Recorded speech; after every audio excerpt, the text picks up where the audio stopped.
Chinese TV.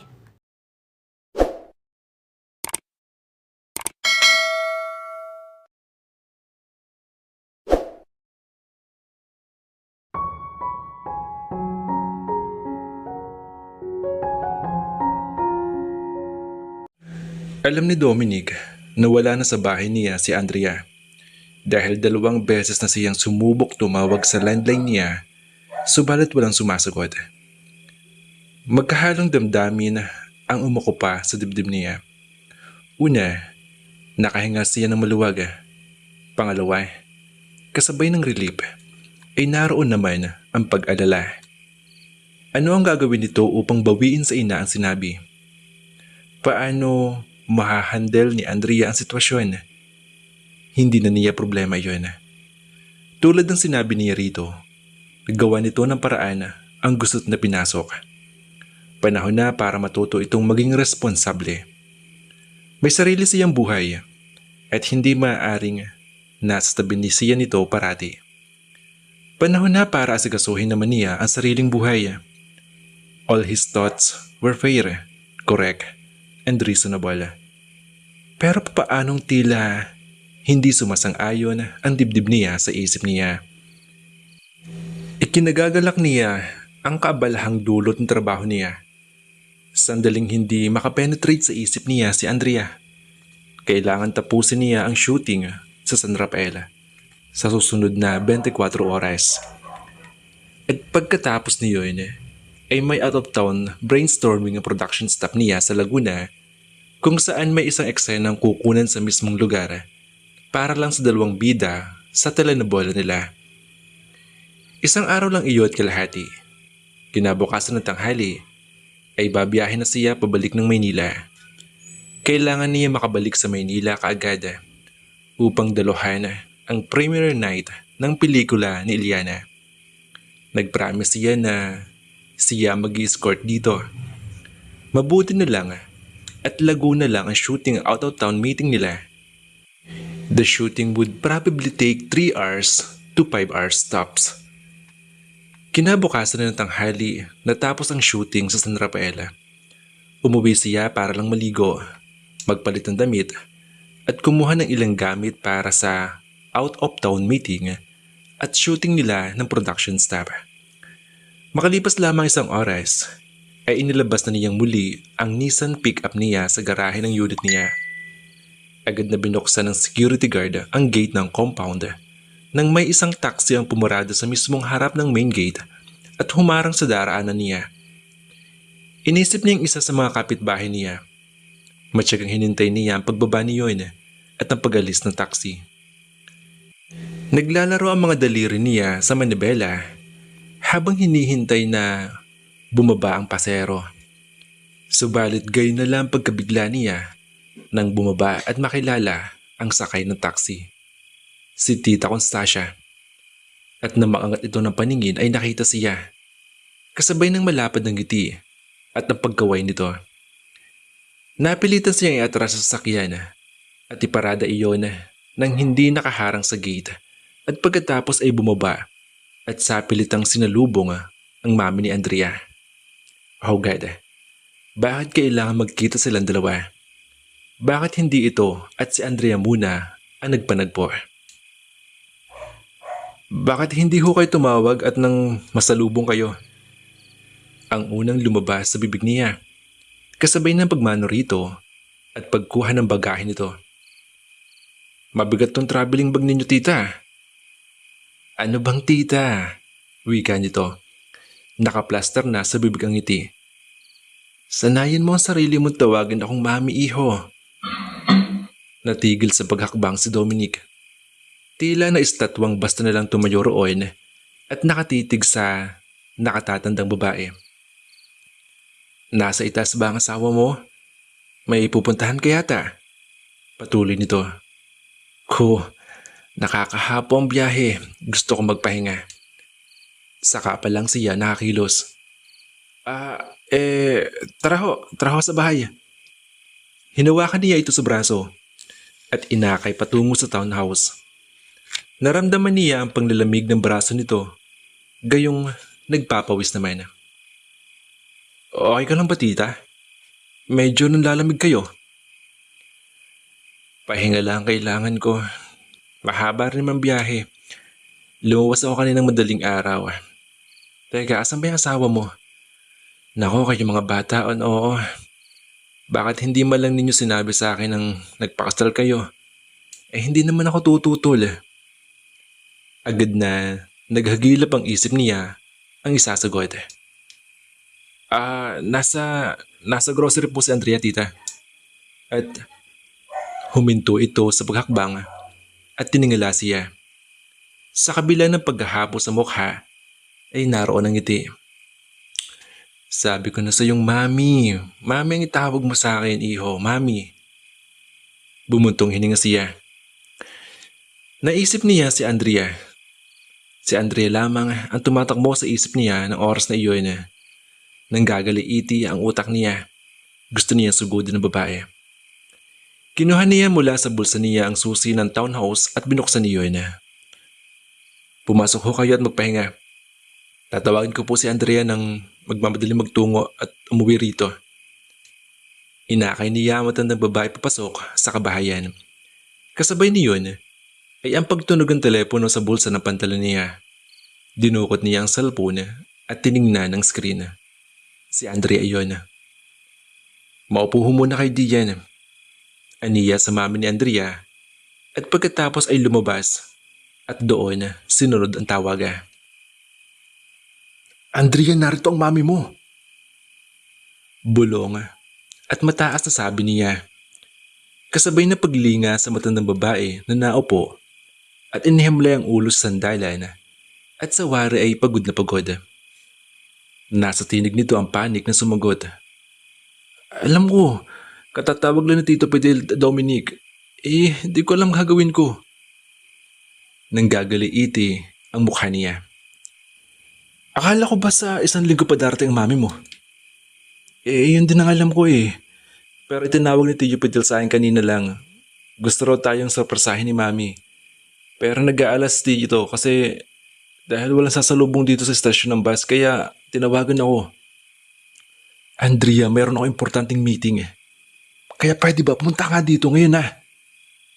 Sinabi mo ba sa kanya? Sinabi ang alin? Galit na tanong niya dito. Ang totoo. Napaungol siya. Diskarte mo yun, di ba? Paggalit niyang sagot at muling nilingon ang loob ng sala. Bilisan mo ang pagtungo rito at dumaan ka sa grocery dahil yung sinabi ko kanina na tanungin ka ng mami mo kung nasan ka. Meron akong out ng meeting at umaasa ako sa pagbabalik ko ay naayos mo na ang lahat. Babala ni Rito. Dominic, hindi na niya binigyan pa ng pagkakataon na magsalita ito. Pinutulan niya ang tawag. Muli siyang pumasok sa loob. Nagmulat ng mga mata si Constancia at nginitian siya. Si Andrea ba iyon? Tanong na matanda. Darating na ho siya. Maiwan ko muna kayo. Meron lang po ako importante na meeting na pupuntahan. Naiintindihan ko, iho. Huwag mo akong alalahanin, sige na. Bahagya na siyang tumango at nagmamadaling tumalikod.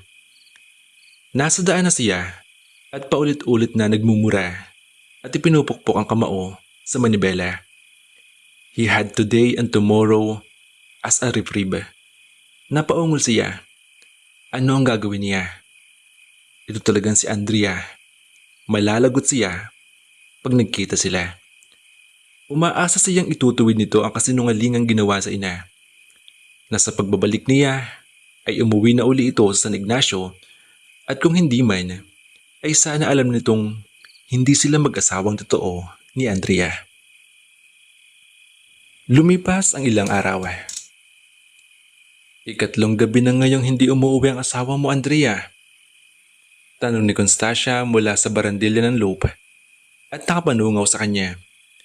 Ang mga mata nito ay nasa orasan sa ibaba. 8:30 ng gabi. Baka naman makauwi ako nang hindi man lang kami nagkakausap ni Dominic. Mula sa pagpupunas ng mga pinggang tapos na iniyang hugasan, ay tinangala niya sa itaas ang ina. Mula pa noong isang araw na dumating ito, ay hindi niya miminsang pinapraktis sa isipan kung papaano ipagtatapat dito ang totoo na hindi sila totoong mag-asawa ni Dominic. Pero tuwin ay napupunan niyang nakapanghihingalay ang mami niya sa rocking chair sa kabilang silid nito sa itaas at nakakatulugan ang panonood ng telebisyon. At kung titingnan niya ang mami niya ay tila ba kay laki na itinanda nito ngayong 47 lang ito. Hindi ba nabanggit sa inyo na meron pong out of town meeting si Dominic, mami? May nabanggit nga sa importanteng meeting kahapon dumating ako pero hindi pa rin uuwi ngayon yun.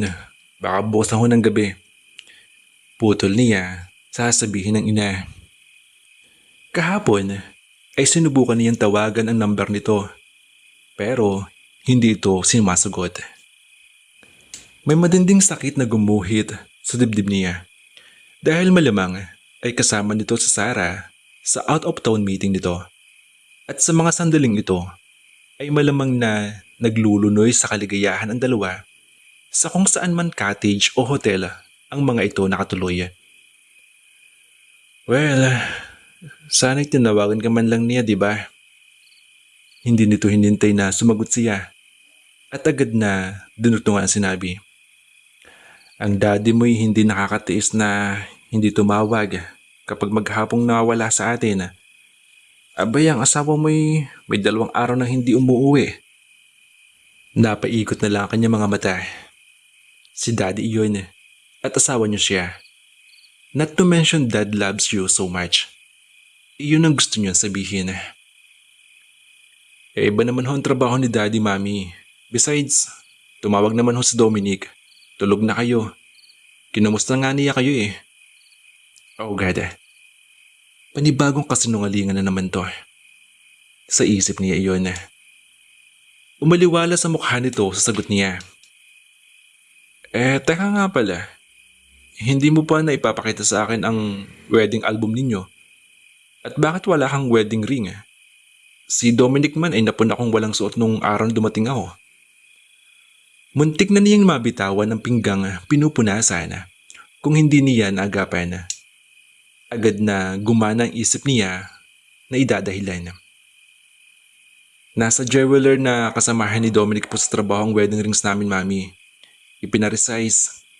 Madalian ang kasal kaya basta na lang kumuha ng singsing si Dominic mula sa nagpapahulugang sa studio po. Pero hindi ba't ilang buwan na kayong kasal para hindi pinutol ito ang sinabi? Ang wedding album ninyo. Hindi rin po na kaibigan ko sa trabaho, mami. Gusto na niyang mapatunayan na totoong wala kaming ganong ginastos ni Dominic sa kasal namin. Gusto rin nilang magpakasal ang boyfriend niya pero wala ring budget. Baka naman makauwi ako ng hindi ko malam makita ang wedding album ninyo, ha, Andrea? Iuwi ko nga pala sa atin at nang makita naman ng tiyo Fidel mo. Don't worry, mami. Isasauli sa akin yun bago kayo umuwi. Napangiti ang mami niya. Napakaganda niyong tingnan dalawa. Sa kasiyahan ko agad kong dinalo ang puntot ng daddy mo. Para akong loko-lokang sasalita ng mag-isa roon na para bang maririnig niya ako. Nagsikip ng husto ang dibdib niya ni hindi niya makuha magsalita. Ang kanyang kasinungalingan ang nagpasaya sa kanyang ina. Sa papaanong paraan niya babawiin iyon. Nararamdaman niya bag-iinit ng sulok ng mga mata sa nagbabadyang mga luha. Bahagya siyang tumingala para ibalik ang mga iyon. Noon pa'y alam kong kayong dalawa talaga ang magkakatuluyan. Para talaga kayong sa isa't isa. Ang totoo niyan, nagtatampo ako sa inyo ni Dominic na hindi nyo man lang ako isinalang-alang sa kasal ninyo. Kami na Selma. Ang tinutukoy nito ay ang ina ni Dominic. Alam ba ni Selma ang tungkol sa pagpapakasal ninyo, Dominic, ha? Well, nasa States naman siya. Pero kailangan malaman niya. Nasa tinig nito ang nakaabang na tampo kung sakaling mas naunang nalaman ng mamang ni Dominic ang tungkol sa pagpapakasal nila. Napalunok siya. Pagkatapos ay tumango. Tulad din po ninyo ay pinaglihim ni Dominic sa pamilya niya ang tungkol sa amin. Actually po, nag-aalala rin po si Dominic kung papaano tatanggapin ni Tito Selman tungkol sa amin. Hindi niya ito gustong biglayin eh. Ay, tulad ko, malamang na mabibigla rin si Selma. Pero, kilala mo naman ina ni Dominic, di ba? Ikakatuwaan niyon ang pagpapakasal niyong dalawa. At patatawarin kayong tiyak sa paglilihim ninyo. At pareho kayo ng asawa mo. At saka bakit ga tita? Mamang Andrea. Sanayin mong tawagan ng mamang si Selma. Pagkasabi niyon, ay umalis mula sa pagkakapanungaw sa barandilya si Constancia. Napaungol si Andrea, lalo nang tumindi ang surot ng budhi niya. Siya nga pala Andrea. Tuluyang nabitawan niya ang plato at bumagsak iyon sa sahig at nabasag sa pagkagulat. Oh, ano nangyari sa'yo bata ka? Nagulat ba kita? Magkahalong pag-alala at pagtataka ang tinig ng mami niya at saka ay dinagdag. At bakit ba napupuna akong mula nang dumating ako'y parang kakaiba ang kinikilos mo? Napuna ko na kaninang muntik mo nang mabitawan niyang plato.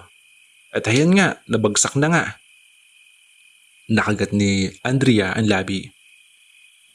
Isang malalim na paghinga ang ginawa niya bago ngumiti sa ina. Ang buong akala ko kasi pumasok na kayo sa loob ng silid nyo. Nagulit nyo ako ma. Aniya.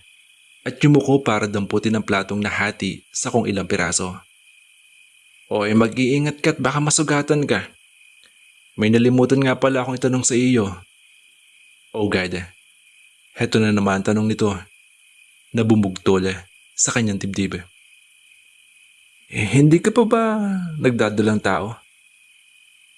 Napahugot siya ng hininga ng wala sa oras.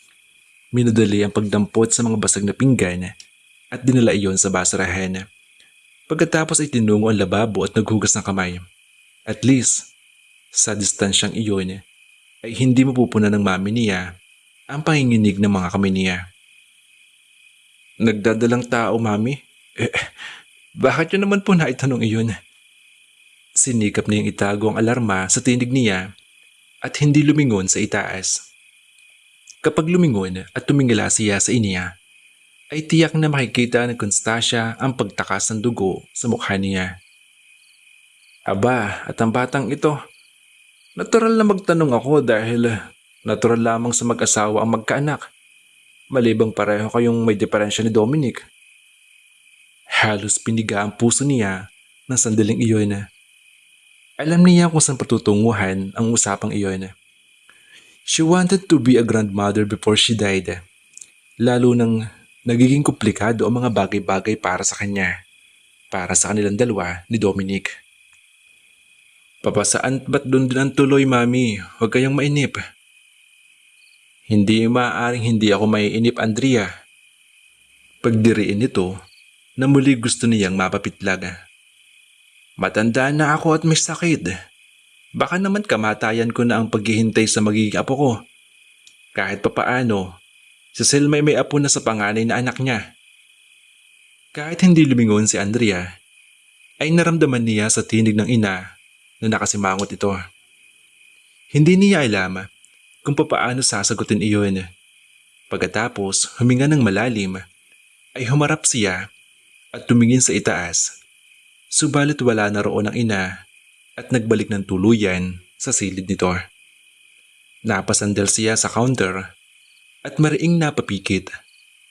Nagkawing-kawing na ang kasinungalingang pinasimulan niya. Papaano niya lulustuin at mabibigyan ng solusyon ang lahat ng ginawa niya sa buhay ni Dominic at ng kanyang